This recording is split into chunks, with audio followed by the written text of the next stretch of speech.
evening, everybody. This is your host, Huge Pop from the Huge Pop Wrestling Podcast, and we got a great guest tonight. He is the promoter of the Mid-States Wrestling.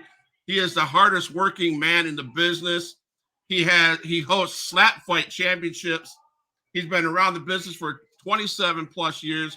Welcome to the show, to the HPWP, the Space Cowboy, Jason Jones. My friend, how you doing today? Scott, thanks for having me on, buddy. I'm excited. Let's do it, baby. Let's do it. So I'm going to start with every time I start a podcast, I have to dive into what was it like growing up as a kid, watching wrestling for you?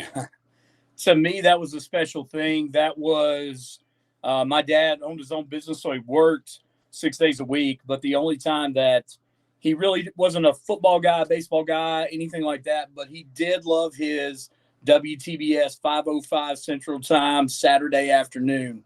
And so when I was a kid, I wanted to spend time with my dad all week, and he would come home. But for that 2-hour window, he watched wrestling. And finally, one day I was just, my dad said he was going to go outside, and we were going to go do this and this and this. And my mom was like, hey, as soon as wrestling's over, he'll go outside with you. She goes, why don't you go up there and jump up in his lap and watch this with him? I was just a young kid. And I realized that was a good father-son bonding time for us. And then he finally just said one day, like, hey, would you want to go to a match if it comes around here? And he took me, I think one of my first matches I got to go to, and I was really blessed. World Class came to Fort Smith, Arkansas, and we got a chance to see Brody and Abdul in a brass knuckles match and the Von Erichs, and it was a loaded card. So after that, I used to get so tickled at my dad watching the fans react to certain things. So anytime that wrestling came back through Springfield, Missouri, we go to Shrine Mosque, he would check me out of school when NWA would come to Little Rock or Memphis or WWF. He'd take me out of school and he would take off work and we would go down there. It was like our father-son bonding time. So that's probably had the biggest influence on me, being the kid and getting to go see those things and spend that quality time with my father. So I was hooked, man. Man, so you mentioned Bruiser Brody, the Von Erichs, and so on and so forth. Great legends of the business, of course. Absolutely. Is there one match that you could stick out in your mind that yep, that was the match that got me hooked on this business? Man, I was always fascinated and captivated by Dusty Rhodes. Dusty had a way of pulling you in, like when you're watching his match, and he made you care so much about what was going on. And he was charismatic when he needed to be charismatic, but when he was upset, you felt his frustration. And I'd say some of the first matches that I remember were those WTBS, NWA Saturday nights with Rhodes and his feud with Flair, and then breaking Dusty's arm and things like that. Those were probably the matches. I can't narrow it down to probably just one. One of the biggest memories, though, is like being a kid, and I remember having a sleepover with my cousins at my grandparents' house. And remember when Saturday night's main event would come on? Yes, sir. When you're a kid, you don't care anything about Saturday Night Live. Right. But, and sometimes you wouldn't even find out till you flipped on and it's like, oh, my gosh, wrestling's on and on. But one of the most, and my cousin still asks me about it. He's like, do you remember that time we were watching that steel cage? And it was the night that Orndorff fought Hogan in the cage, and their feet, they synced it up to come down at the same time. Yeah. That's one of my most clearest memories from being a kid. I can still remember what I was wearing with my cousins and just like the emotion that we were caught up in, because we were probably, 6 years old or something like that. And getting to see that play out on TV, it was mind-blowing, man. That's funny you say Saturday's main event, because one of my biggest memories is with my brother. He's 10 years younger than me, and Dad said to me, don't let your brother come in your room on a Saturday night. He needs to be in bed. Right.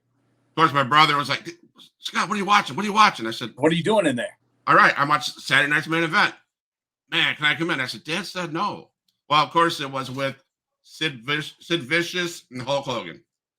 Oh, yeah, man. And, Sid Vicious was the power bomb. What's that? I smell the power bomb. So my brother was in there. I picked him up. I was Sid Vicious. He was Hulk Hogan. I picked him up and I threw him down on the ground onto the bed. His feet kicked up, kicked down the lampshade, broke the lampshade off the ceiling. And my dad comes up And there, I won't finish the story because that's it right there. So, but you did mention Dusty Rhodes. Yeah. And he showed frustration. He showed emotions. Yes, sir. I was listening to Busted Open today, and we were talking. They were talking. Bubba Ray was talking about when is Cody Rhodes going to show the same emotions, and so I don't know. My quick question, not related to the pocket. Quick question: you think Cody Rhodes will finish the story? I'm not. I know this sounds really bad, and with being a promoter and being a wrestler, I should keep up with the current day stuff better than I do. I have a group of buddies that we get together every year and watch the Royal Rumble. It's because we've done it since high school. And I have a couple of buddies that come over and watch WrestleMania. We'll watch like the big 2 a year, and then we might throw a SummerSlam in there. Yeah. Going into Royal Rumble, I was like, well, this is cool. They've got that momentum of he's going to beat Roman Reigns, and then they threw The Rock in the mix, and then I was like, man, I don't think they know what they're doing, and I think they're literally, they painted themselves into a corner, and I still couldn't tell you what the damn match is going to be. And I heard it was going to be a tag team match, and then like to me that's not a WrestleMania main event. A tag match, because who cares? I don't know, man. I like Cody a lot as a person and as an entertainer, and I can see him being the guy, but not a long period of time. I can see him being a transitional champion. As much as I hate to use that word, I can see him taking it off the guy that's been. How long has he had that belt now? How long has Roman had that belt? A long time, right? 1,300 days or something like that. Jesus, man, that's it's like 4 years or something, right? Yeah, something like that. Yeah. So I see you maybe taking it off of him, giving a little bit of credibility to Cody, letting him carry that till when's your next big day? Maybe SummerSlam. And having him drop that to your next guy and get it back into that middleweight contention, and then send Roman off for a feud this way with somebody else. Yeah. I don't know, but I get burned out on some guys, like, because I only watch it a handful of times, or I watch that quick version that they do on Hulu, where they'll like do the 90-minute version. Yeah. Yep.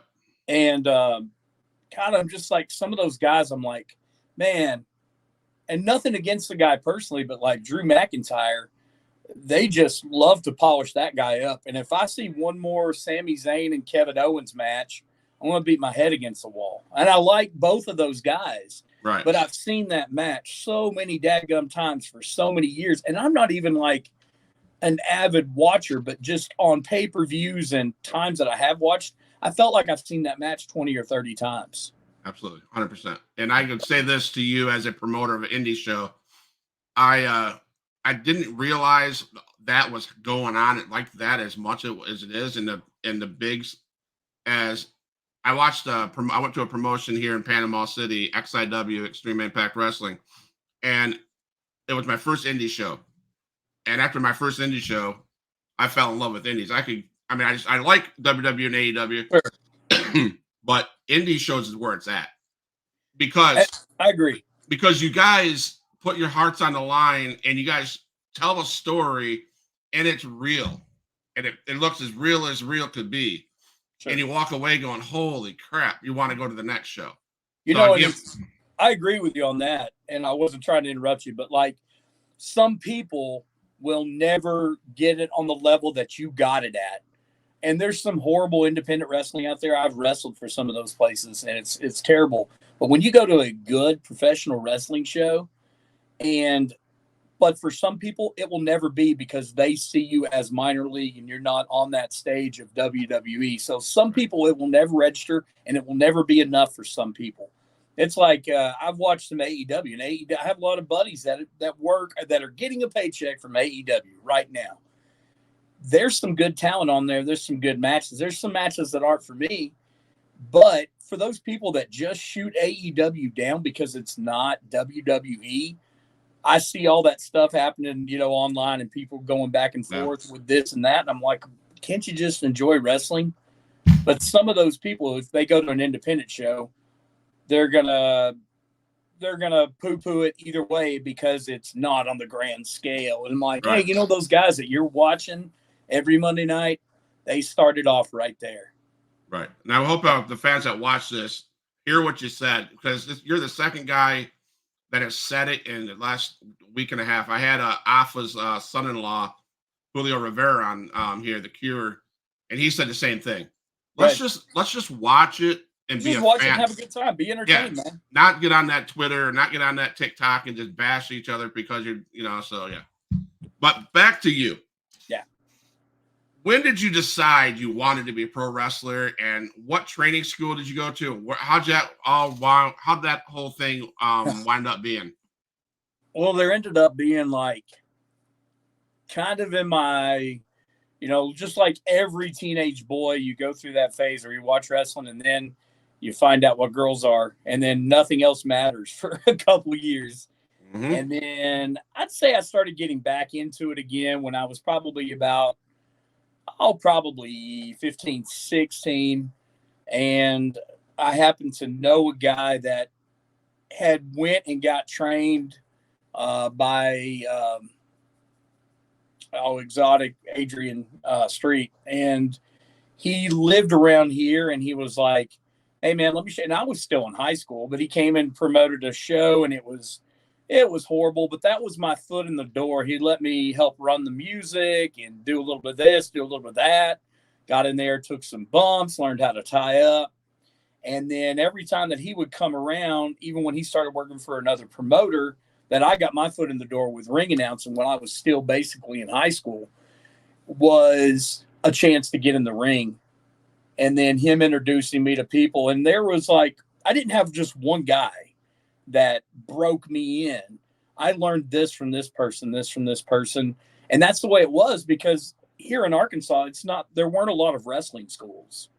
So you had to find a promotion that was running independence, and there wasn't a lot running in Arkansas. There was some in northern Missouri. You had Harley that started up in the late 90s. But you would try to get a vet to get in the ring with you and knock you around for a little bit before the show, and then hopes maybe you get somebody else in there to stretch you out, after a show for 5 minutes. So I picked up this and this here and here and here, and then I started kind of putting it together. And then I would ask them, what can I watch? And that was back before you had a network. Mm-hmm. You had to go online and buy a videotape of footage or look back on the stuff you taped, and what should I study? What should I watch? And I would watch the matches when I was there to help, or when I was ring announcing, ringing the bell, whatever. I learned how to play music back when the music was on a cassette tape, and the guy would get the arena and say, here's my song, it's queued up. And then after it was over, rewinding that back, holding the microphone to it, because some of the places didn't have an actual PA system. Right. Yeah. And I did all this when I was still in high school. So there for a while, there was never just like one guy that ended up training me. I would say I probably learned the most. From Sonny Myers, because I was already in the business, but the way his mind worked he had been a promoter, he had been an NWA heavyweight chair, he had been all those things, and he was so knowledgeable, and he was like the last of like the dying breed of like the carnival wrestlers that started out, and you had to actually know what you were doing. He started out in the carnival calling guys out, and to pick his brain and to sit with him and learn about secular, just the wrestling being a secular thing, and the bells and curves to it, and politics involved in it, not just behind the locker room, but, politics of who's in office, when there's a budget, because Sonny actually ran a carnival too. So he had a lot of carny tricks, but I learned probably more from that guy that a lot of guys didn't care to learn. They wanted to learn the holds, the locks, all that stuff. And that's cool. I got a chance to learn all that. But getting to sit down with that guy and pick his brain about running a promotion, promoting in this, this mid-states area, this Missouri, Kansas, Oklahoma, Arkansas area, because that's different than a lot of places you go to. What may fly in the Northeast, and everybody's like, oh my God, that was freaking awesome. You come down here and it could be crickets, Southern wrestling is very different. You got to learn how to work down here, because they'll spot you. If you're a phony, they'll boo you out of the building. And what may be a standing ovation in New Jersey, you come down here and it may be the biggest stinker on the card. So you actually had to learn how to work and work on the cuff. So if they weren't buying something, buying it while you were in there, you could pivot. And so those days of a lot of people actually learning to wrestling are replaced with guys with really good memories putting spots together. But you don't get that emotional. We talked about with like Dusty Rhodes. If you don't learn how to wrestle from your heart and you're just out there doing moves, how can you ever give them what they fully and truly want? You know, it's like going grocery shopping a month in advance. I don't know what I'm going to be hungry for 2 Thursdays. Right. But if you go week by week, you can kind of break that down. Right. So I've got some weird analogies I attribute that in, but a lot of that goes to when I do train people.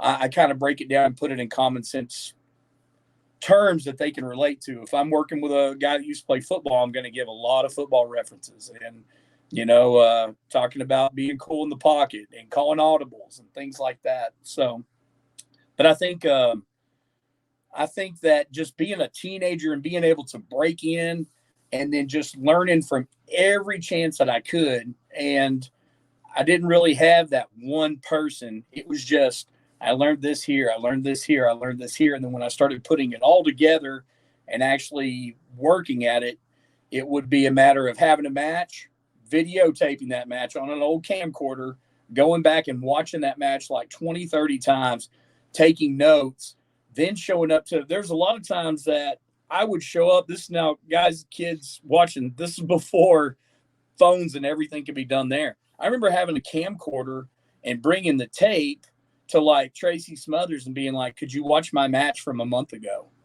And just actually, as getting him in a good mood and saying, could you critique this for me? Could you give me something to work on?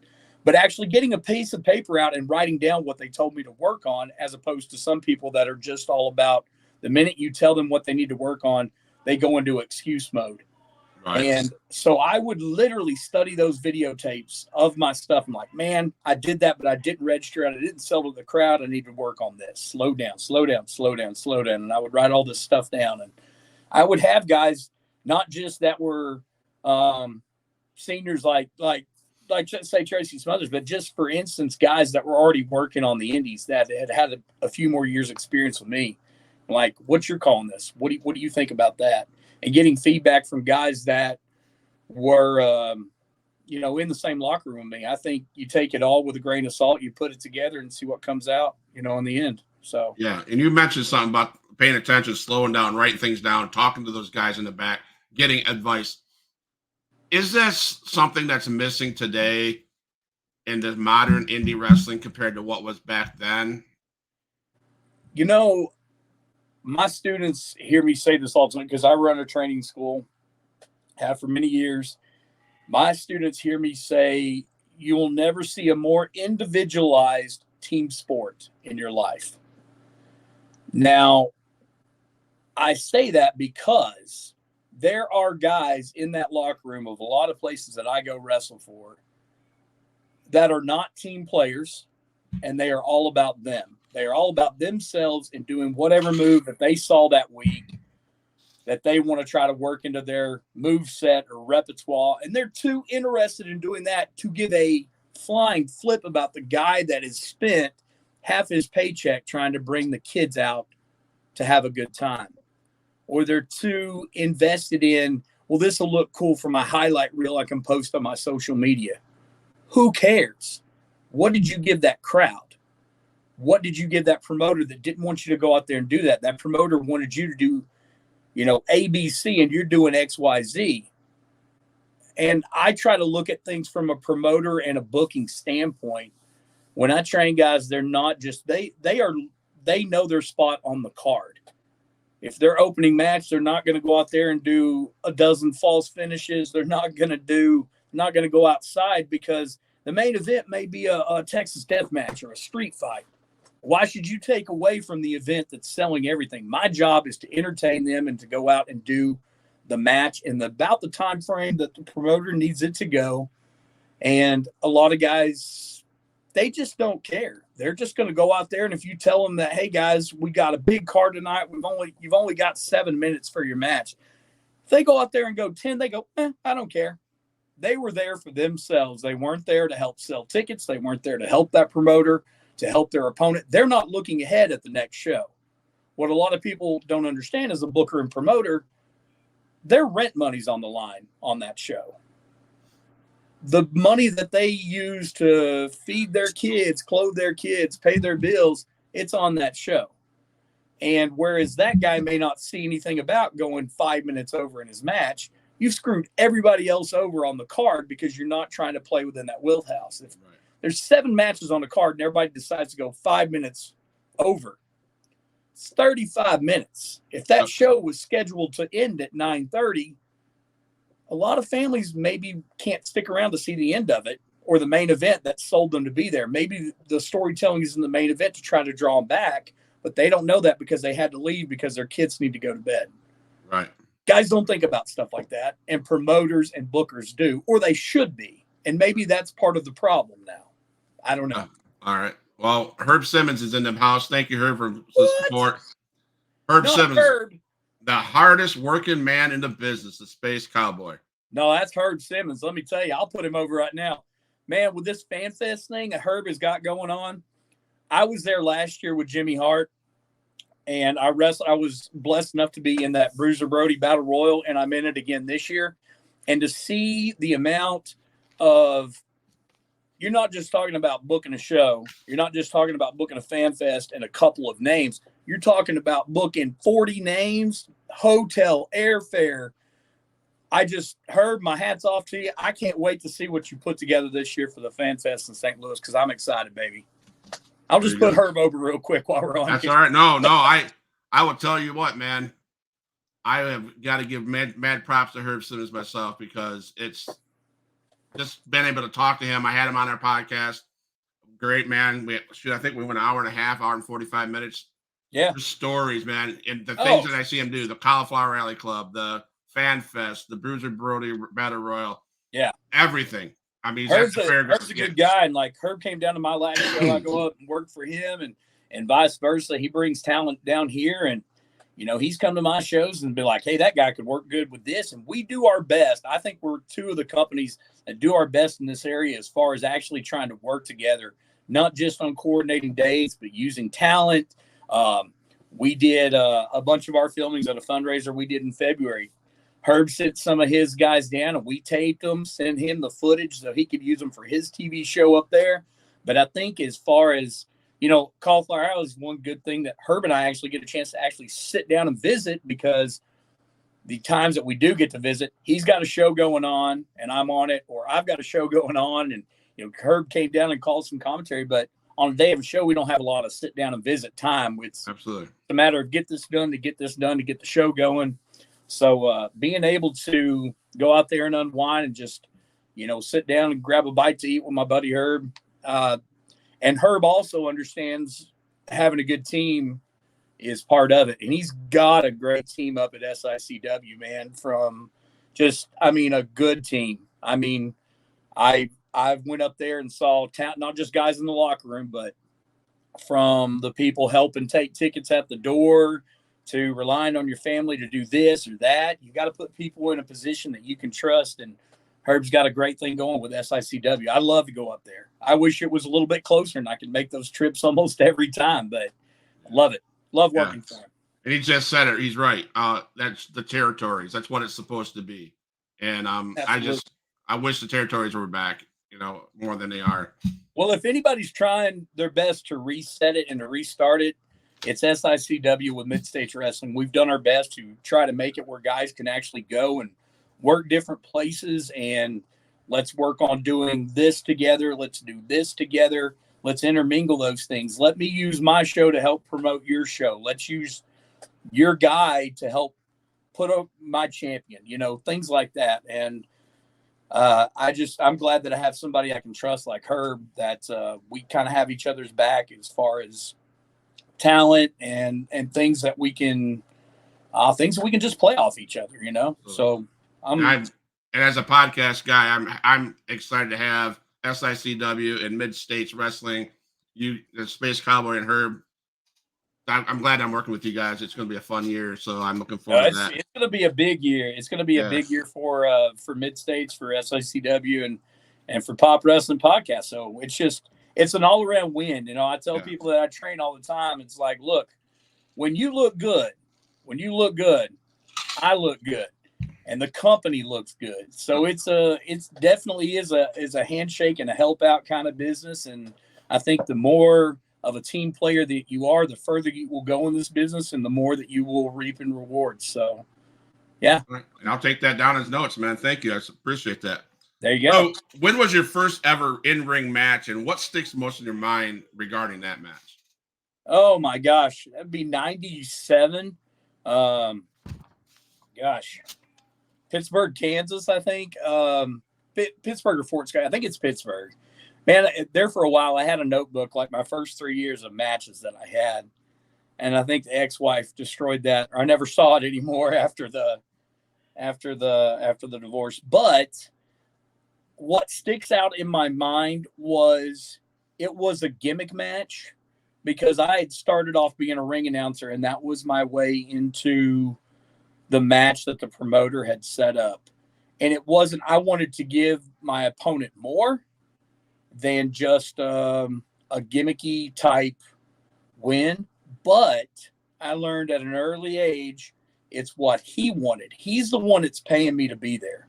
He's the one that's investing the time on the card to get me over, which would in turn hopefully set something up for when we came back and people would come to see that story play out. So that's my biggest regret, is not having more time to do something and not giving my opponent more. But like I said, I was there for that promoter and to watch it, just do what he said. And that's my biggest advice, is there's a lot of guys that are great wrestlers, but they're not on the team fully as far as what the promoter wants you to do. And I think to be a good team player, you got to give them what they want at that particular time. So absolutely. So Terry Thompson, thank you for jumping on. I've been in this business for 40 years at MSW and SICW are hands down the best. Yeah, absolutely. I agree. Terry's great, man. Terry's awesome. Terry helps out as our general manager, and man, that dude knows his wrestling. I enjoy getting to sit around and talk to Terry, but that's the same thing. We're always so busy on the day of a show, we don't get a chance to. And Terry would come and help us out with the students every now and then, and it's so good because you can hear things that you've told them. Yeah. And when they have someone that's been in the business as long as Terry has, when he tells them the exact same thing without being prompted to, it's like I just sit back and I go, that's what I told you. So it's kind of being vindicated in a certain way. So I enjoy that. Absolutely. So in the business, in your time in the ring and out of the ring, is there anybody you enjoy working with the most? And has there been anybody that you have, man, I'm never going to work with this guy again? No, there's never really been anybody with like, I'm not going to do anything with this guy again. I think that, especially when you deal with guys that are younger, or they're in their 20s, everybody matures a little bit as they get older, and sometimes the egos aren't there. I've been blessed to do so much with so many guys that I grew up watching. I travel a lot with Jimmy Hart, and he's just a well of knowledge, not just managing, not just promoting, but actual wrestling. I learned a lot from Hacksaw Butch Reed. Butch was one of our former heavyweight champions, and getting to wrestle against Butch, getting to tag with Butch, he was one of those things that we didn't call a lot of stuff in the back, but he would kind of lead you through it. And then once he saw what you were doing, he'd be like, all right. And then it was like a give and take. The more that he could see you could do and saw your ability, he'd give you a little bit more. In the next match, he'd give you a little bit more. Then he'd give you a little bit more. And for a 50-some-odd-year-old guy at the time, and almost 60, into his early 60s, for him to trust you by doing that, like, who am I? What have I ever done? I never wrestled at WrestleMania. I never did this. I never did that. But for him to see, man, he always put me over so much as far as my booking, because there was times when he'd be booked on a show and so didn't show up, and I would start scrambling. I'd start scrambling in my head, and he was like, "You got it, Jay. Just roll it around. You got it, boy. You got it. You got it. You come up with something." About 2 minutes later, I'd have something. He's like, "There it was. There it was." So getting that, him always having confidence in me to try to figure it out and try to protect him in the ring and protect his name and not just put him in there. So many guys are so protective of their legacy, and they have to do that because of a reason. They're not just going to go somewhere and be squashed like a bug, or for someone just to, take a crap on it, so to speak. Right. So once they see that you're on the same side, that you guys are in it to win it, I think there's a level of trust and there's a level of respect that's drawn there. And if it's done right, you can get by with more and more and more. So I would say probably Butch Reed. I mean, great dude, and many, many hours, many, many thousands of miles in a car with him. So I'd probably say Butch Reed, being as an opponent and being as like a tag team partner and a mentor all the way along. So good dude. So now you mentioned Butch Reed and you mentioned Jimmy Hart. Right. Would they be your closest friends in the business? Jimmy is, Butch, we lost, unfortunately, but I learned so much from beautiful Bobby Eaton, and I never had a match against him. I always managed Bobby, or it was just Bobby traveling with me to go do appearances and things. Bobby Eaton was one of the kindest men in the world. His family, Debbie, his sister, and his kids, I just love them to death. And I learned from Bobby because he would teach you without even realizing he was teaching it. I don't even think he meant to. He was just a good dude. You could run into Bobby at say a coffee shop. You went in there to get something to eat for breakfast, and he would be that guy that would be sitting at the table beside you and end up having a conversation with. Okay. He's just that way. And it wasn't all about wrestling. We didn't even talk about wrestling half the time. We talked about Andy Griffith. We talked about my stepdad when he was younger. He was on a couple episodes of Gunsmoke. And to Bobby, that was just like the coolest thing in the world. And I'm like, you don't understand, man. When I was a kid, the first bad guys I cheered were the Midnight Express. But he was so humble, and he's just, to me, that's wrestling's biggest loss is been Bobby Eaton, because beautiful Bobby Eaton was a good friend of mine, and we could go months without seeing each other and we'd pick right back up off the minute we saw each other with a big hug. So I learned a lot from Bobby, just about being a good person, I think. So any cool, funny car driving stories? I've got a lot with Bobby. I got some I can share and some I can't, but one of the funniest stories that I never knew, you could take, like, those Cokes that you can buy, the Coca-Cola that don't twist off, but they have to pop off, Yes. Yep. Well, most anything that had unless it was some kind of beer, you could twist them off. I didn't think anything of it. And we stopped at a gas station one time in Springdale, Arkansas, on our way to Oklahoma. And I bought one of those glass bottled Cokes. Mm-hmm. And I got out to the car and I thought I had a little, sure enough, it wasn't a twist. I was like, man, I guess I got to go back in the gas station and shove that. No. Hey, Spice, come here. Let me see that. And then, if anybody knows Bobby, wait till, hey, watch this. He reaches in the front. He unclips the little seatbelt deal and takes the seatbelt, the metal part, turns it sideways and goes and opens that thing with the little square that's in the seatbelt. Yeah. Okay. What? My mind was blown. Absolutely. At that point. That's just the little funny things like that. Just Bobby you could be talking about something this way, and all of a sudden he just turned to be like, hey man, what's your favorite Johnny Cash song? Like, if you put me on the spot, man, but Bobby was just a cool dude to have around. But so many road trip stories and so many funny stories with Bobby. Some of them I can't share. So that's okay, man. That's okay. So fan interactions, man. Let's talk about how important fans are to Mid-States wrestling, how important fans are to a wrestler, and those kind of interactions. How's that work with you guys? To me, without the fans, we are absolutely nothing. and I hear Jimmy Hart say that all the time.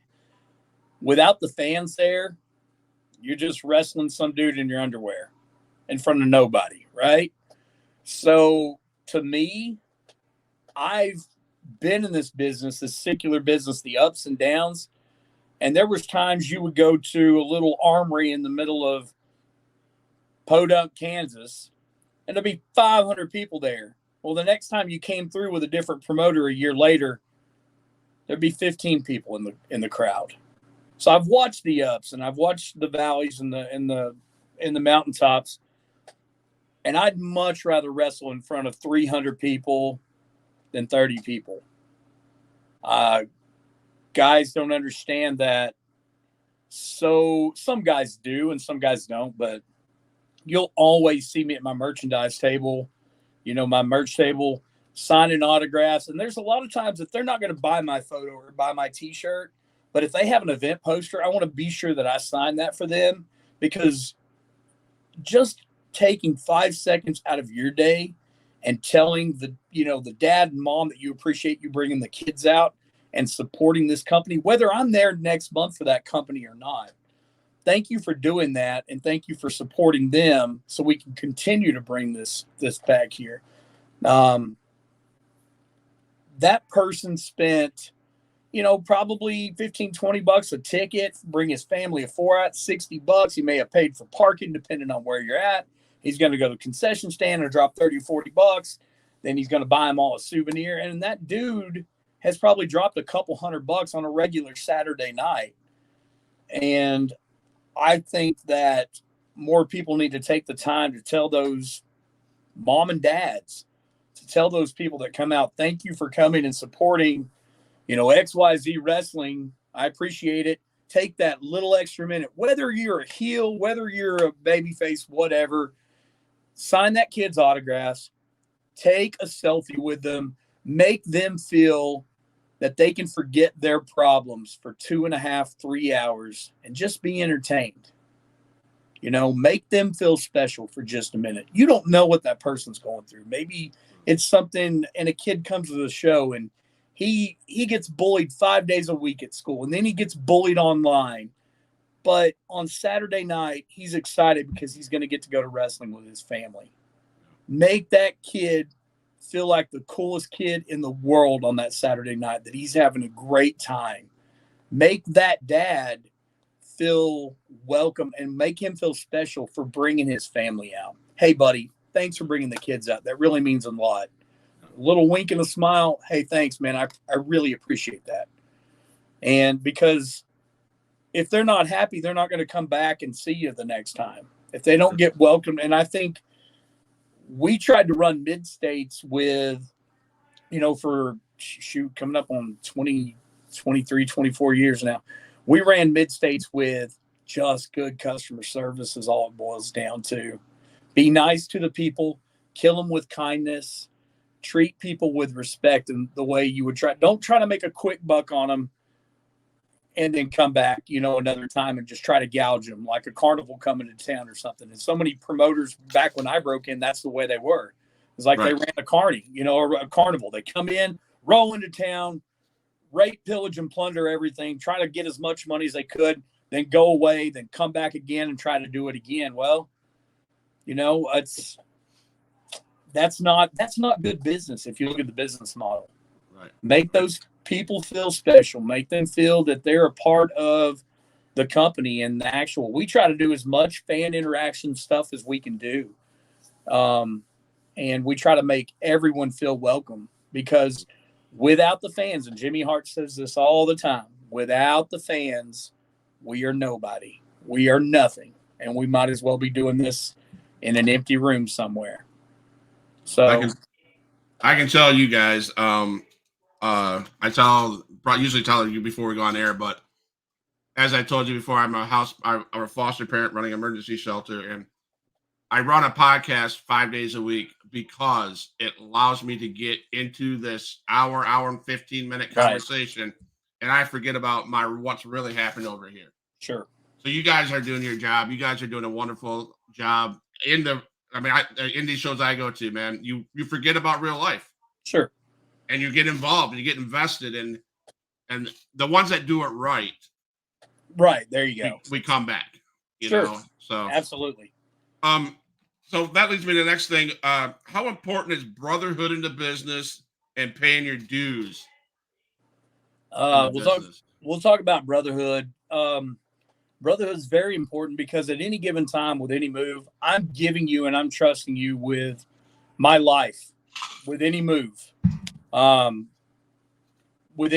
this far away from paralysis, and that's just if you've never examined or thought about that, you are. I'm giving you my body and I'm trusting you. I'm trusting you with it. I'm a father. I have to get back and take care of my family.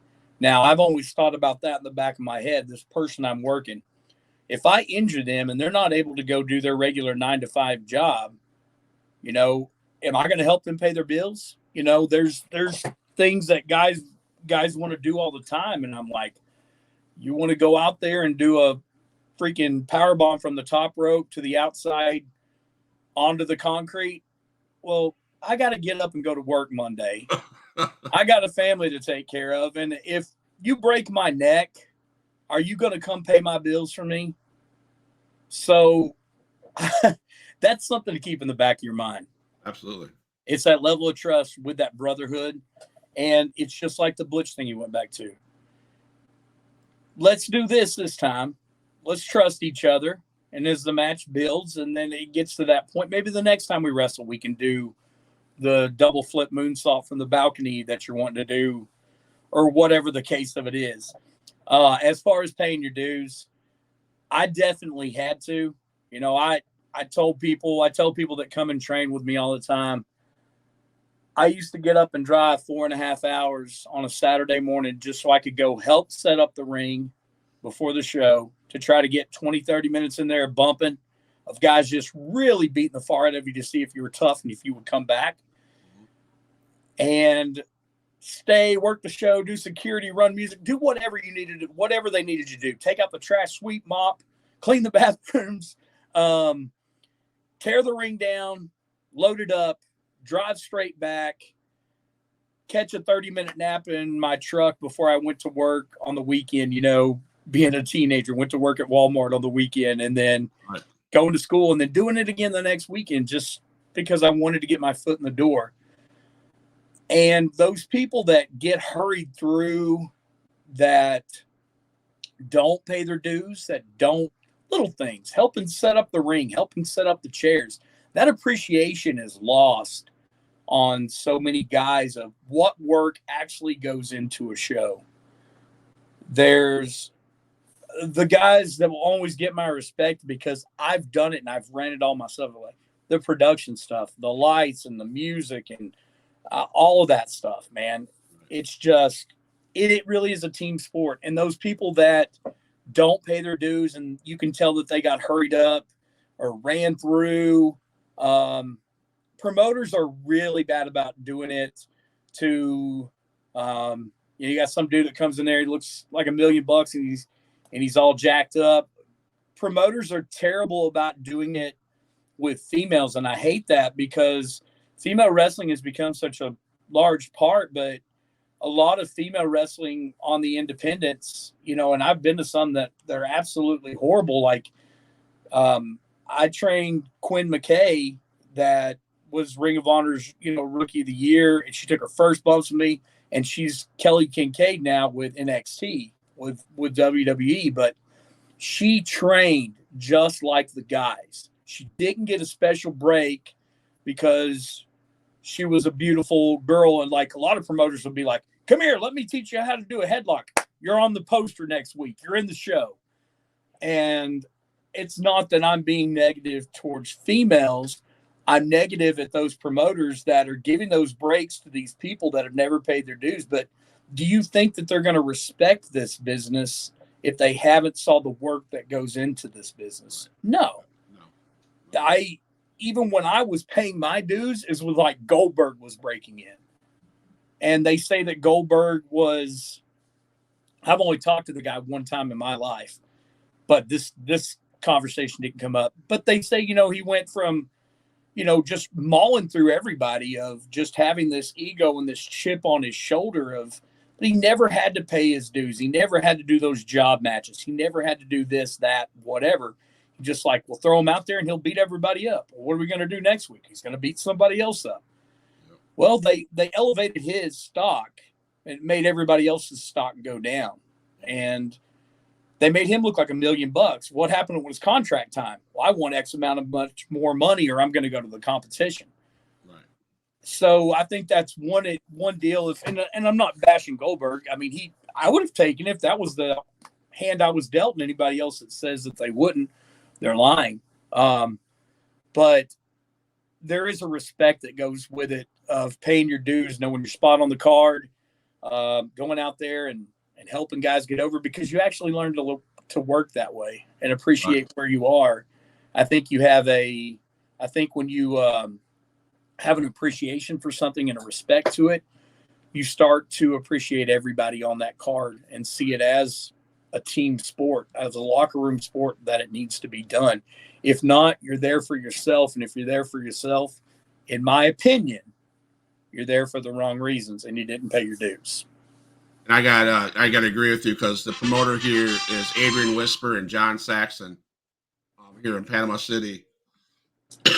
And the night before the show, Adrian Whisper is cooking gumbo and jambalaya, and he brings all that food to the concession. So, and that news is very. So I have kids, like I said, and they have questions. It's just a basic shoot, fast answer questions. Favorite food? Oh man, and you just mentioned gumbo. Man, I love Cajun food. Honestly, some really good brisket, some smoked brisket, some Texas brisket, good stuff. Other than that, big old piece of prime rib and lots of horseradish on that bad boy. I'm a beef boy. All right. So this question is obviously, I know the answer now. Does pineapple belong on pizza? Yeah, it does. Okay. I enjoy it. I enjoy it. Right. I like not the answer I thought. Not the answer I thought you'd get. Pepperoni and pineapple, man. That's the combination, not the Canadian bacon. But you get the pepperoni, get that salty, that spicy, and that sweet. Boom. Good stuff. Favorite book? Oh, I guess you're wrong if you don't say the Holy Bible on this. But, man, I wish I was a bigger reader. I have so many books that I need to read. I think the last book I read was the Da Vinci Code. That's how many times but I've got a bookshelf full of books. Oh man, I'll have to pass on the book. I'm going to say the Holy Bible just for being PC on this. Yeah. Favorite TV show of all time? Yeah. Probably The Office.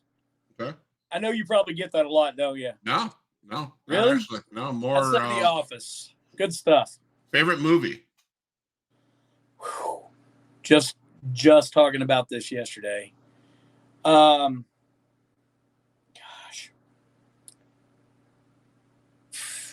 There's two of them that are like right there and they go back and forth. Mallrats by Kevin Smith. And if you guys haven't saw it, you're missing out. This one's just really crept up there. And every time I watch it, I'm like, man, that's so good. It's Wolf of Wall Street. Never watched it. Good movie, man. Okay. So good. Leonardo DiCaprio. Okay. Good stuff. Favorite hobby? I guess pro wrestling, because what starts off as a love becomes a job. And even on your day off, you're thinking about it, you're doing it. I'm going to have to say just wrestling, man. I enjoy it. That's when I promote a show or book a show and I've worked on it months trying to get a crowd there, and you got a sellout crowd and you've got a million things going on. The clearest my head is the entire week is that 15 minutes when I'm in the ring just doing my thing, and I can turn everything off for a minute. And that's the most relaxed I am, is in that ring doing what I can do, man. So I'd say just wrestling, buddy. Favorite sports team? Kansas City Chiefs. Basketball, I have to go with the Celtics. Dude. Not really a baseball fan anymore, but probably the Cardinals. But yeah, Kansas City Chiefs. We got to end this right now. So now I'm a Detroit Lions fan. So mad respect for mad respect for Kansas City Chiefs. They do got a good thing going there. So Now, who's your team? Detroit Lions. What? Barry Sanders was a great player. That's Yeah. where the conversation stops. Come on now, come on. Hey, They man, were. I'll tell you what. I actually did watch that. Gosh darn it. I watched it with Jimmy. We watched it at the hotel restaurant, and then we watched it. It was the Sunday night game that put him in the playoffs. Dadgummit. Not that Dallas Cowboys game. Was that the one that was what was the upset one that they gosh darn it. Yeah, I don't know. It was the one that before KC knocked him out. I believe it was really good. It was Sunday. It was the Sunday night game.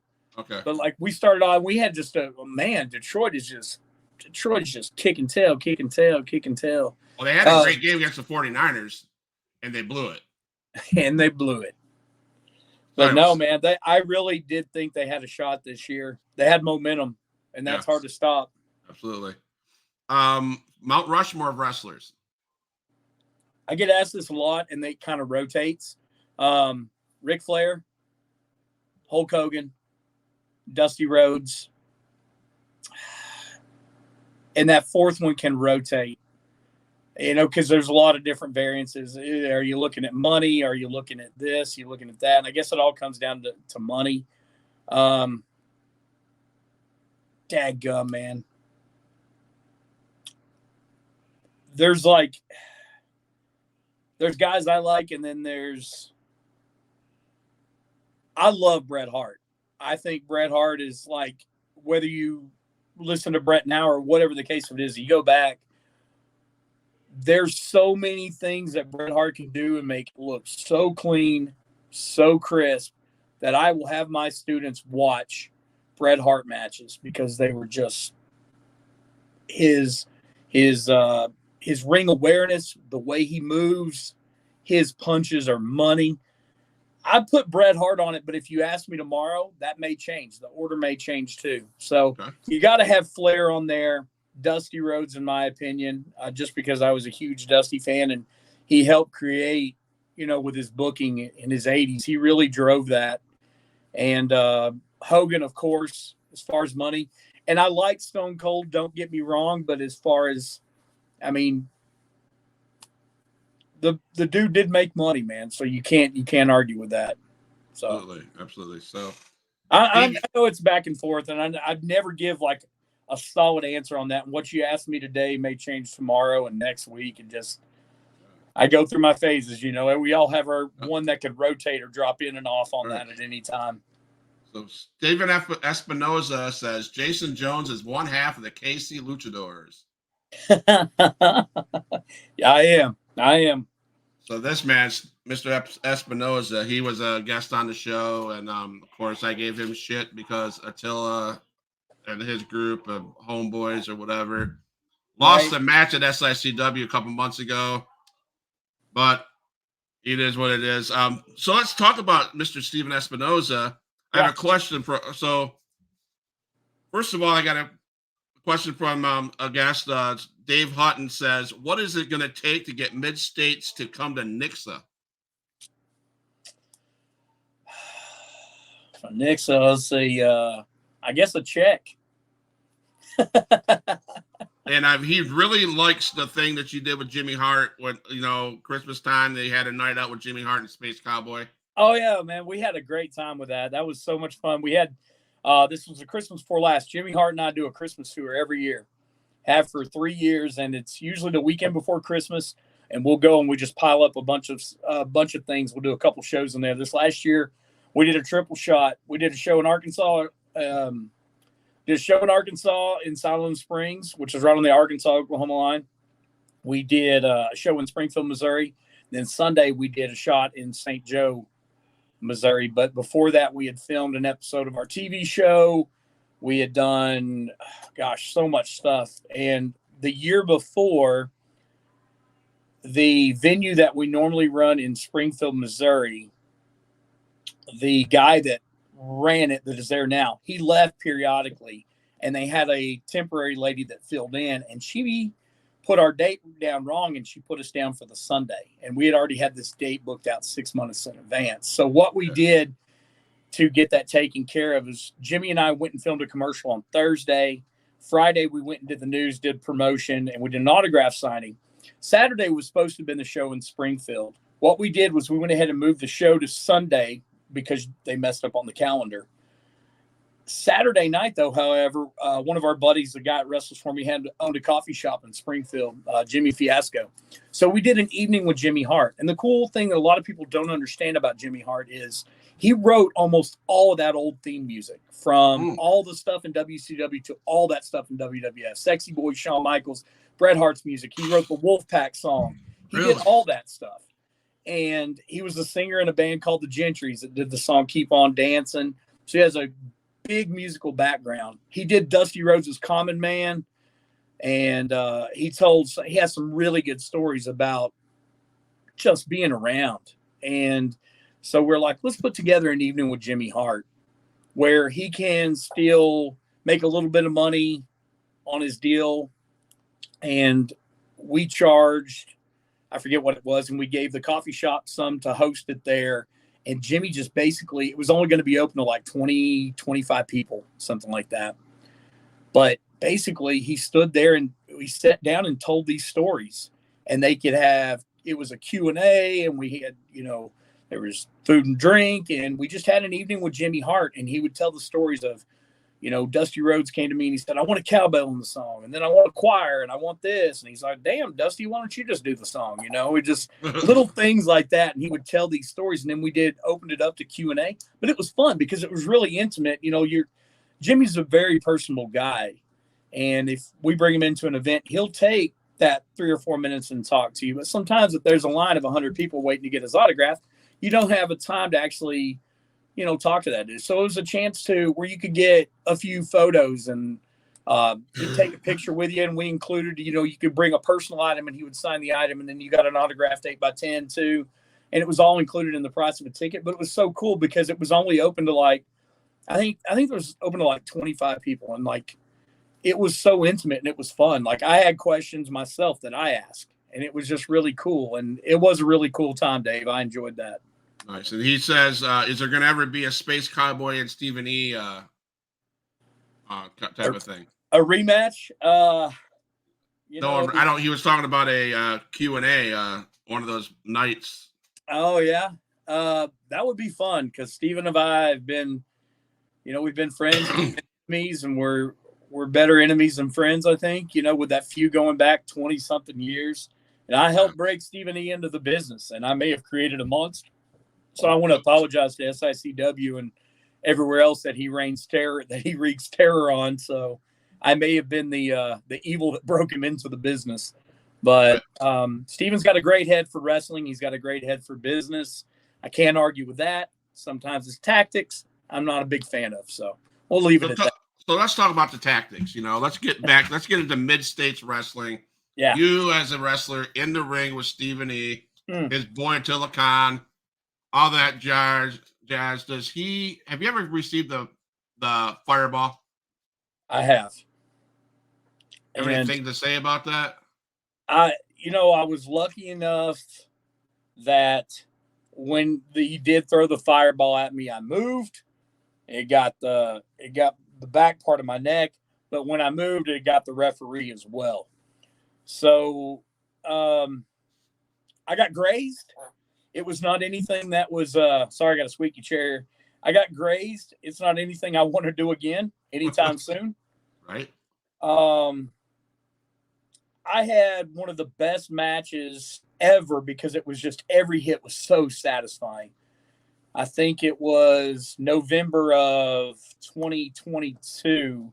Stephen E. and I had a Springfield street fight. And it was one of those culminations of we tricked him into signing the contract. Of course, I'm a babyface. He's a heel up there. And we had, I'd say, a banger of a match. But, man, it was just me just beating the living piss out of this guy for 25 minutes, man, of just laying it to him. And I just had such a good time in that match because I could have ended the match 4 or 5 times, but it was like, oh, no. oh no, let's see what else I can hit him over the top of the head with. So along with Stephen E., there comes Attila Khan. Yeah. You know, I've wrestled Attila like 6 times, and I still have not pulled a win off of Attila yet. Well, he has a question for you. Attila has a question for me? Yes, he does. Oh, my gosh. Can you talk about the time when Attila Khan knocked your tooth out? I can. I was having a match with Attila was having a match with Alan Jefferson, and I can't remember how it ended up going, but we ended up. And the thing with Attila, man, he'll club you with those big. He's got some big hands, and we're just trading punches, and he pops me right in the mouth, and it was a what do you call it? A tooth. It had a crown on it. I just see that thing through the air. You just see it going up, and you hit the lights, and I'm like, he's knocked my tooth out. Hit me right in the mouth. Just got it with a knuckle, just perfect. And of course, here I am, my mouth's bleeding and everything else, and we don't stop. We're just beating the far out of each other. Finally, locker room empties, split us up. The referees are coming down there. I'm supposed to do a ringside interview, and I'm like, where's my tooth? And I'm like, there's blood coming out of my mouth. And I'm like, somebody find my damn tooth. And they're looking around, and sure enough, the referee comes up with it. It was right by the ring skirt. I guess it had got kicked or whatever the case of it was.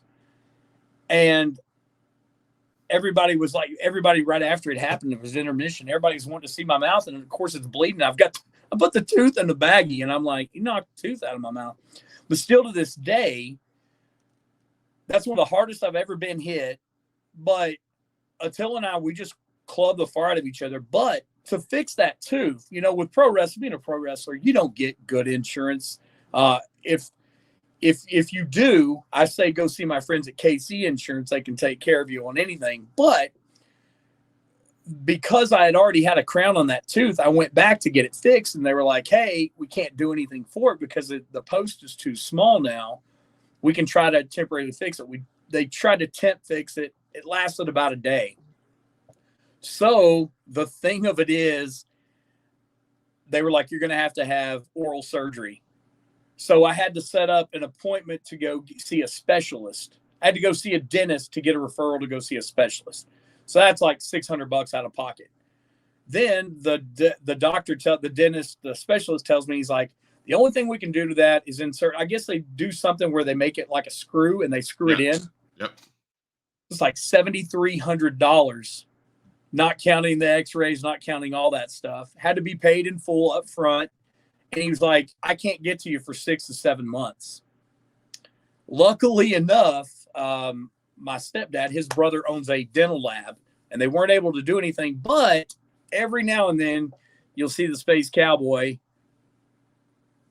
pop that prosthesis out, and there you have the tooth. Nice. So until it gets permanently fixed with that surgery and $8,000 out, thanks for knocking my tooth out, Attila. So I have that to deal with every day. So mid-states wrestling. Stephen E., I stir the pot a little bit. I'm going to stir the pot right here. Space Cowboy deserved getting his tooth knocked out. Did he? That's what he said. So I think what I hear him say is Stephen E. wants another match with the Space Cowboy here shortly. Yeah. And we need to keep Attila Khan out of the picture. That's a good point. If he joins the picture, something has to happen with that team. I'm just saying. I'm not a writer, so we'll do false tooth on a pole match. Yeah, there you go. False. I think it needs to be like an $8,000 bounty match, and I'll put up my career against Stephen E's $8,000, and if I win, I'll get it and I'll take it and I'll get the tooth replaced that Attila knocked out. There you go. Make it happen, baby. Make it happen. You're the promoter. Make it happen. So I got to ask this before we go further into the questions about mid-states. Slap Fight Championship. Yeah, man. You've talked about getting your tooth knocked out by Attila Khan. Have you ever been in one of those slap fights? No, man. Here's the thing. I'm luckily enough where I just get to host the thing, and they pay me to talk. So I'm fine with that. You're a But smart man. being that close to some of those, especially during COVID, when we were doing those closed studio tapings, I'm right there, man. And it just makes my face hurt being that close to the action. You I know, watched putting this. your hands behind your back and giving your opponent your face and them telling, I need you to pull it down, where they just wind up and smack the far out of you. I'm out. I've had a lot of concussions in my day, but that's not one I'm going to stand there and just let somebody slap me in the face. Um, I can't say I would not do. I would not do that myself. I see it on ESPN, and I'm like, nope. yeah, it's a it's a unique sport. It's not for me. Like, not for me to compete in. Like, Right. I enjoy getting to host it, doing interviews with the guys. I enjoy watching it. However, competing, I'm out. Yep. You know, wow, no, can't do it. I've seen some guys that would be in my weight class, and I'm out. Yep. Stephen E is walking on thin, dangerous line. I think you are, Stephen E. Keep your mouth going. You're going to find yourself in trouble. Steven, let me tell you something. If you want a match, guess what, brother? You're out of time. We're going to do it. We're going to do it. We're going to make it happen, baby. I got just a curious question. I had the opportunity to have Barbara Goodish on my show about a month ago. I just got her book. She sent me a book that she wrote about Bruiser Brody. Great. So do you have any Bruiser Brody stories a story you could share about with your interaction with Bruiser Brody? I never had an interaction with Bruiser Brody. Fortunately, he passed away, and I was still a young kid. I just got a chance to see him one time live when I was a kid, but being able to compete in the Bruiser Brody Memorial Battle Royal, Barbara is a tremendous lady. I've known her for a few years. She's at Cauliflower Alley almost every year, and she's so sweet and she's so lovable. She's just a great, great person. I love her a lot. I was a fan of Bruiser Brody. I bought a tape, like a bootleg tape, probably in like the year 2000 on eBay, and it was like Best of Bruiser Brody in Puerto Rico and Best of Bruiser Brody in Japan. And I watched a lot of those matches, and he was very intense, um, very intense worker. But seeing those people in Japan like scatter when he would come to the ring, they scared him, man. And that's what's missing a lot of times in professional wrestling is some of the realism. Like, that dude's lost it. Like, that match before might have been a little bit put on, but that dude can beat me up, you know? And I know there's a lot of people that feel the same way as far as Bruiser Brody. It was such a great loss in our business, and there's not a doubt in my mind if he was still around today, he would be one of the top draws to have, even just to show up and take photos with and things like that. But he's missed by a lot of people, and just the time that he was around, that shows you what an impact that he made on the business. People still wearing Bruiser Brody shirts. People, Absolutely. you know, Absolutely. still watching his matches from the 80s with Abdullah and stuff like that. So that should show you what an impact he had on this pro wrestling during the short time that he was around. Right. And I had a chance to talk to Julio Rivera, Alpha's son-in-law, and he said the same thing you just said. He's scary looking. He's intense. Right. And that's, it's just, he's an intense looking dude. I don't know if I'd want to mess with him off a wrestling show. No, there's no way. So, man, let's talk about mid-states wrestling. You've had 17 consecutive sellouts in Springfield, Missouri. Yes, sir. That is impressive. Can you tell us all that goes into that and what that means to you as the promoter? That's a win on the promoting side.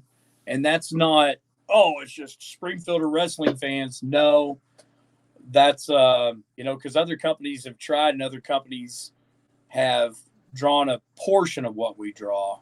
It's bringing the top talent there, but it's also the product that you're putting on. You can take the same wrestlers and give it to another company to try in the same place, And if they don't have that formula of what works with a combination of the production of the product, the booking that's going into it, you'd have two different turnouts. It's like giving two different people the same ingredients of a cake mix and say, bake this cake. Odds are that cake's going to turn out a little bit different one way or another, right? Yep, absolutely. And we've got the right formula, and I think that goes back to the interactions and the relationships we built with those fans and what they want to see. And there's a little bit of something for everybody. It's like the buffet. You got to have a little something for everybody. You got to have some brisket on there for me, some pineapple pizza for you. You got to have some mini corn dogs for the kids, but you got to have a little bit of something for everybody. 31 flavors is an example. Chocolate and vanilla are always going to be your top selling two flavors. It's a standard, but every now and then you might want some mint chocolate chip. You might want this. So we try to have a little something on those cards for everybody. You got a high flying match. You got the two big dudes going at it. You got a little bit of tag team wrestling. You got this. You got Stephen E. and his shenanigans with Attila. You got this going on. So it's a perfect mixture of what we think our crowd wants and the right place, the right time, but it's also a lot of hard work. And that's where, that nickname that I have, the hardest working man in pro wrestling. If you know me, I'm always moving, and it's always, if I've got a show in June, you can guarantee by April, I'm out hanging up posters. I'm doing this I'm setting up radio interviews. I'm setting up TV interviews. I'm doing this. I'm doing that. Not just hanging up posters, but I'm there trying to forge relationships in the community and do fundraisers like Harrison, Arkansas, that we've ran since the beginning of Mid-States and pretty much been our home. We do multiple fundraisers here every year because we want to give back to this community. We're not just there to make a quick buck and run away. We're there to make relationships and found it just like a campsite. You want to find it better than you found it. That's the rule that you're supposed to have. And that's what we try to do. We give back to those communities that were there, and you just kind of nature, that relationship. You nurture it. As far as the fans and having interactions with them and the same diehard fans that have been there since before COVID and that are still coming, and you being a promoter, you see people come and go because it is very secular, especially kids. Kids, when they become a teenager, they have other stuff going on. But then I've had kids grow up, come into our events with their parents, and then you see them when they hit about 15, 16 years old, they disappear. And then the next time you see them, they're 24 years old and they got a family of theirs and they're bringing their kids back to wrestling, So it's pretty cool. I've seen that happen a lot. And I think it's there's a lot of hard work that goes into selling it out. Yeah. And it's not just a matter of, I'm going to book this person, I'm going to throw them on a poster, this and that, or I'm going to buy some Facebook ads. No, there's a lot that goes into that as far as promotion. And we've been able to have a revolving door of talent to give everybody a little something where it's not just, it was built on the backs of these four people. No, it's not the case. It's a matter of giving the crowd a little bit of something that they want every time, and getting a chance to tell stories and actually have professional wrestling and not just a match with a bunch of flips in it that don't make any sense. We want a family-friendly show that can still have a little bit of an edge to it, but something that you can bring grandma out to, but you can also bring your 6-year-old to and not have to worry about language or nudity or vulgarity, anything like that. So I think it's the right formula. Absolutely. And what I do like about Mid-States and SICW is its old school feel. Yes, sir. That makes sense. And what I love the most is that, because when I was growing up as a kid, I remember Gorilla Monsoon, Jesse Ventura, even Vince McMahon ringside with that long stick microphone. Yeah. Doing those ringside interviews. Yes, sir. Instead of this backstage crap that they, whatever. Anyways, you guys knock it out of the park for us old school wrestling fans. Thank you. To want to watch your stuff. I mean, I'd watch that stuff any day because it's old school feel. Right. Thank you so much for the compliment. That's one No problem. thing I've always drilled in our head is like at the end of the day, it's still professional wrestling. Mm-hmm. And old school's been a term that I've loved to champion. You know, I've got old school in my gear and a lot of my shirts, old school. Because you're taking that the way it should be. So it's old school, and you're taking that formula that's tested, tried, and true in the 70s and 80s and even early 90s, and you're exposing a crowd to it. This is the way it should be done. We're not trying to reinvent the wheel. It's a formula that has worked for many years. 100%. Stick to that formula. There's going to be lean times, but if you will stick to that formula, if you still want to be a professional wrestler or run a professional wrestling company, stick to that formula, and you'll be surprised what you can pull off.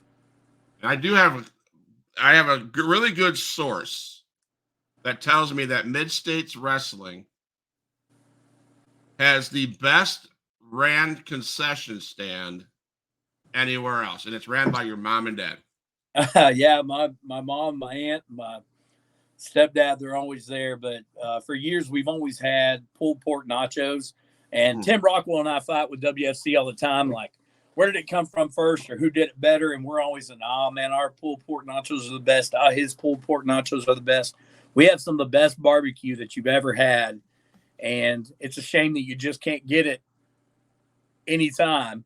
You got to come to wrestling to get that. It's like Tim has a shirt that I absolutely love, and it says, come for the pulled pork nachos, stay for the wrestling. But we do have a really good old school concession stand, pulled pork nachos, and good old salty, buttery popcorn, ice cold soda pop. Nothing beats coming to a match. Danny Hodge told me a story that Leroy McGurk, Danny Hodge loved Dr. Pepper. And every time he would come down and do an appearance, come down and sign autographs for me. Years ago, I used to work for Pepsi-Cola, and I would send him home with like a couple of the 24-pack, 20-ounce Dr. Peppers. And I would send him home with a couple of those because we got a discount on them. And he was telling me a story about Dr. Pepper. And Leroy McGurk came in one time to the building, and Leroy was back there, and he was popping popcorn at this concession stand, wherever they were at in Oklahoma or whatever. And he had this big feed sack that had just like salt in it.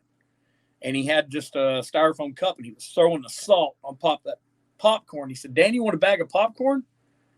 And Danny goes, "Yeah, sure." And he takes a bag of popcorn, and he said he made this face immediately because it was so salty. Wow. He goes, "Oh, you want me to get you Dr. Pepper?" He's like, "Oh, please." And he's like, "That'll be 25 cents. So you salt that popcorn, give him a nickel bag. And Sonny Myers used to say, and Niles Plonk will back me up on this, Gus Karras used to sell popcorn, a nickel a bag every night. Made $500 a night. Later on that night, you'd hear Sonny, and he'd say, Gus Karras used to sell popcorn, nickel a bag, make $5,000 a night. The money just kept going up. And like, Sonny, that building only seated 2,000 people. There's no way that he sold at a nickel a bag. He didn't sell 20,000 bags of popcorn that night. But yeah, it's So thank you for the compliment, whoever on the concession. Herb Simmons. Herb Simmons, yeah. But yeah, he's got to go back and say hi to everybody when he gets there, and they love having Herb around. And I tell him, I'm like, whatever that guy wants, you take care of him. I'm not going to do it. You know, it's Herb like, I'm going to pay for it. I'm like, no, don't pay for it. But yeah, he's a good dude. Good dude. So man, I hope, are you going to Cauliflower Alley Club this year? Yes, sir. I've been the first year I went, I want to say I went in 01, 02 when it was back at the Riviera. I didn't go back again until they came to the Gold Coast, and I went a couple years there in a row. And then I've been, when they moved it downtown to the Plaza now, I've been the last, I guess, 3 years, but have a good time. Jimmy Hart's been out there the last couple of years, and he's been, signing autographs. So 2 years before that, me, Jerry Lawler, and Jimmy Hart, and somebody else be named anonymously, we got a chance to get a private tour of Elvis's suite at the old Hilton. And it's the Barry Manilow suite now, but we got a chance to take off and go see that. And we got tour backstage of the famous, like the same, stage that he did all of his appearances on there in Vegas. So it was really, really cool. And to see Jimmy Hart and Jerry Lawler pulling their phones out to mark out over something. Yeah. It was fun, and we had such a good time just because you don't get a chance. We're usually, like I said, with CAC, it's such a great thing, and I would encourage anybody that is in this business or, support CAC, man, because they really do help a lot of people, and it really is a really cool thing to be a part of. It's showing that you respect the business. I would, if you can't afford, what is it? Jim Ross gave the speech, and it's, lifetime dues, I think, are $300. But I mean, I've went year to year for 15 years, and I finally became a lifetime member. But we're talking like $25 a year, man. As Jim Ross said as he got off stage, he's like, we got to get these memberships up. He was like, and if you can't afford $25 a year, you need to find a new business to be in. Literally talking about $2 a month. You get a newsletter with that, plus it helps out everybody else in need. When I first started going, I remember they were having an issue. I think Johnny Valentine's widow was having an issue, and they were able to get a bereavement fund to her to help pay for the funeral or something along that lines. And I was like, what a cool thing to be able to do. I never had the privilege of meeting Johnny Valentine, but to be a part of an organization that helped out somebody that meant so much to this business, it's great. And so I encourage all you people listening to, that if you're in this business, join Cauliflower Alley Club. And I'm just speaking as a member.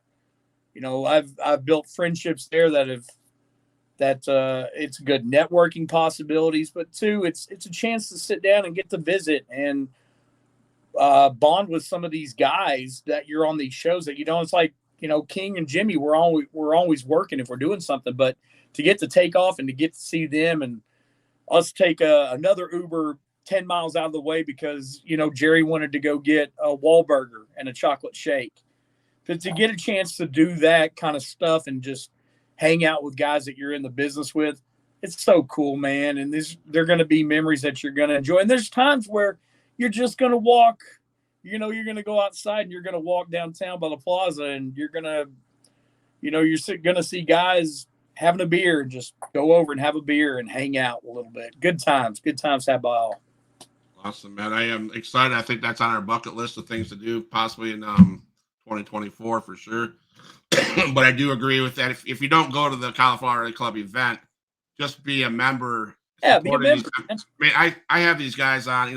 I've been blessed. I'll be honest. I've been really blessed to have guys on my show that I would never thought I could have. And all the guys from SICW that I'm like, I would never have.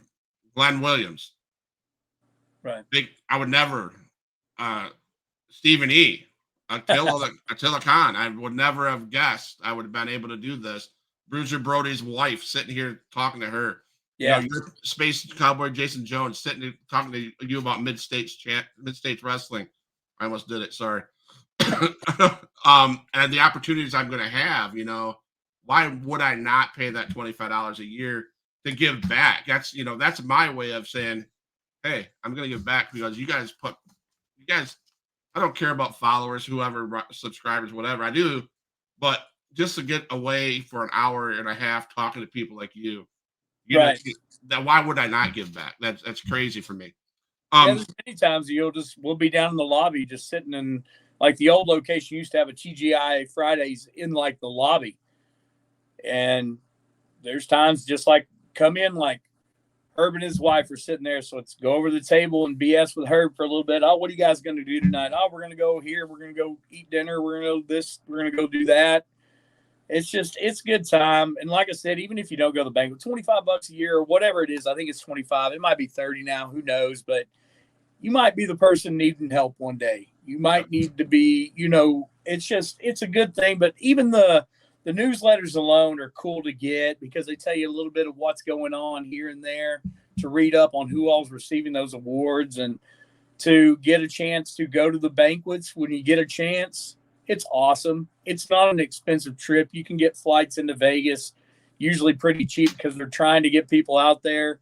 Your discount with the CAC room, I mean, you can't get a hotel anywhere else as cheap as you can for that. To go out there and have a couple good meals provided to you and sit around and listen to these induction speeches and hang out with some people, it's a good time. And I make sure I don't have any bookings on those that weekend. I made the mistake of taking a booking on a Saturday, and my flight got back in on Friday night, and my flight was delayed coming back to Springfield, Missouri. And by the time I got home, it was like 1 a.m. in the morning, and realized that I was booked for Jerry Bostic, and we were in Oklahoma, and I just thought it was a regular show. So I was like, I'll get a chance to get in, get a shower, get a little bit of sleep, hit the road. It was like a 5.5 hour drive, but it was I call them corn dog fairs, one of those like festivals, and the show was going to start at like noon. So it's like I got home, literally threw my bag down, threw everything in the washing machine, grabbed my gear, took a shower, and started driving. So I make it a point never to do that again anymore. I never want to turn it and burn it in case my flight is delayed or anything like that. But yeah, I try to mark it on the calendar every year, man. Awesome, man. Hopefully, maybe I get a chance to meet you. Absolutely. We'll have a good time. It is coming up on the closing of the show. This is where I give the guest an opportunity to say what he needs to say. I mean, you got some things coming up. You got the Battle Royal you're going to be in. Yes, sir. You got an issue that Stephen E. that keeps on running his mouth. Right. That'll never stop, though. Right, that's probably right. Why don't you close the show? Tell everybody where they can find you. Tell your competitors in this Battle Royal what they should expect. And then I'm going to play some music. And please don't go nowhere. I want to talk to you for a few seconds waiting in the ring room, okay? There you go. Sure, man. Thank you, first of all, Scott, for having me on, representing Mid-States Wrestling. I want to tell you about our TV show, Mid-States Wrestling. Our Season 2 drops this week, and we have a very good TV show. It is a very old-school product. It's I think you would like it. Give it a chance. Just check it out. It's on our YouTube channel. It's at Mid-States Wrestling. If you could, and not just watch an episode, but if you like it, go ahead and do that subscribe thing, and you'll get a notification. You'll get a chance to see those episodes as soon as they come out. But our Season 2 drops this week, I believe on Friday. But go check out Season 1. There's some great matches, man. Some of the better matches we put together. Check that out for us. Our social media, Facebook at Mid-States Wrestling, Instagram at Mid-States Wrestling. Our next event is Saturday, April 13th, Harrison, Arkansas. Next Springfield event, we talked about Springfield, Missouri earlier, is Saturday, June 22nd. Now you can get tickets and event info on that. It's mswtickets.com, and there's links on that website to our YouTube channel, to our Instagram, to our Facebook, mswtickets.com. I'll try to put a comment on here that'll have that link. But if you guys could do me a favor tonight, we're just right there at 1,000 true subscribers and not a bunch of paid generated ones from overseas or anything like that. These are genuine wrestling fans that share in the liking our channel. If you could go to YouTube at Mid-States Wrestling, give us a subscribe, give us a follow on that, and you'll get the update of when that episode will drop. And sometimes it'll even be a little bit early, so you get a chance to watch it before everybody else. Do that. We're almost there, right at 1,000. That would help us go ahead and push that over 1,000 right now. And it's got we've got some great sponsors on there. It's a great product. Give it a chance. I know Herb's doing commentary on some of those episodes. Stephen E., you're going to see him in there. You're going to see Attila Khan. You're going to see myself, Luke Langley, Gary Roosevelt Graham, the Johnnies. A lot of great competitors. You're going to see Jimmy Hart on an episode or two.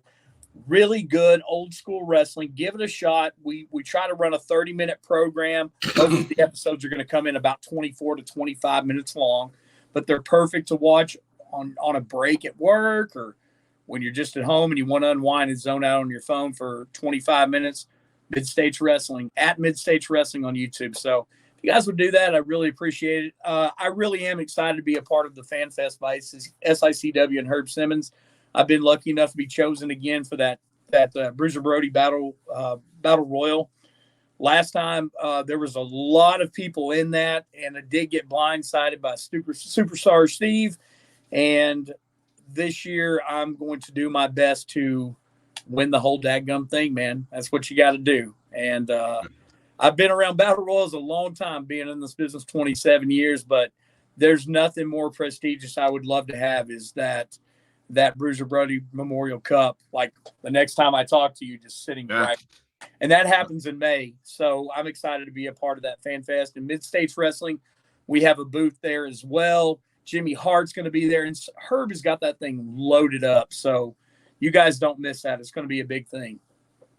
Awesome, man. So we have Space Cowboy Jason Jones of Mid-State Wrestling. Check him out on his YouTube channel, that at Mid-States Wrestling. Hit the subscribe button. Follow those guys so you can get the great information. Follow Huge Pop Wrestling at Huge Pop Wrestling at Huge Pop Wrestling on YouTube. Thank you guys for watching. Thank you, Space Cowboy Jason Jones. Thank you, Mid-States. Thanks for Mid-States Wrestling. Catch us on the outside. We're gonna have more content. Keep on going, and it's been a great day and great night. And I appreciate you, Space Cowboy Jason Jones. Don't go nowhere. All my dogs, make some noise up in this house.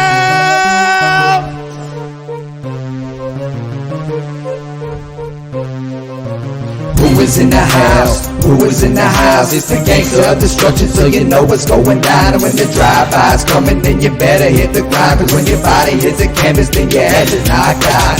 Who is in the house?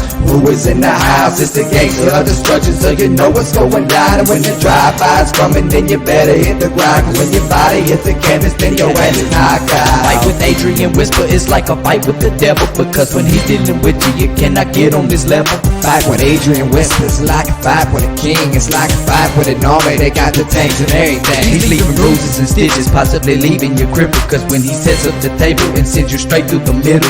6 sadistic free, beat that ass with a light bulb. Leave a piece of glass embedded in the back of your skull.